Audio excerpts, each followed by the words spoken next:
On est le 19 mai, Raïs à l'hôpital. Ça va mon petit? Alors, raconte-nous tout. Il a des frostbites, en gelure, je pense en français. C'était entre 8400 et 8600 mètres.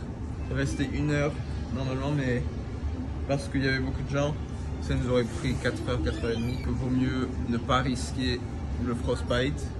Je ne savais pas que je l'avais, mais je pensais qu'il y avait une possibilité.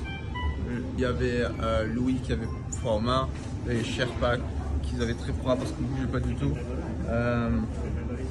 Et on avait peur qu'il n'y avait pas assez d'oxygène aussi pour les Sherpas. Du coup, on s'est dit, on va le faire demain. Et du coup, on est rentré à camp 4 et j'ai enlevé mes chaussures. Et j'ai montré au guide que, en fait, oui, j'avais un peu de frostbite et il a dit que non, je ne pouvais pas continuer parce que c'était trop risqué. Ouais, si j'aurais continué, j'aurais passé 2-3 heures. C'est sûr que j'aurais perdu les 2 orteils. Il y a 3 personnes qui sont mortes. 3 personnes qui sont mortes carrément. La même nuit qu'on avait essayé de faire le sommet. Ils n'avaient pas assez d'oxygène.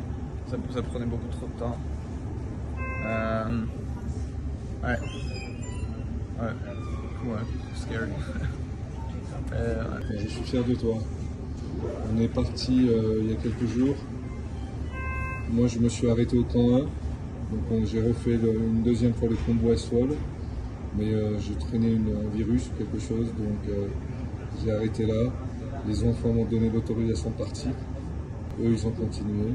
Ils étaient pas loin du sommet, mais ils ont arrêté à cause du froid. Raïs a été évacué ce matin. Et Rad Alexandre aujourd'hui est en train de descendre au camp 2. Et on ne sait pas, on attend de ses nouvelles. Peut-être qu'il veut rester au camp 2 pour aller au base camp et retenter une dernière fois. On a encore quelques jours devant nous. Je ne sais pas, on va voir. Voilà. Madagascar, l'Everest. Le rêve ne s'arrête pas. Parce que dans la tête, on y est.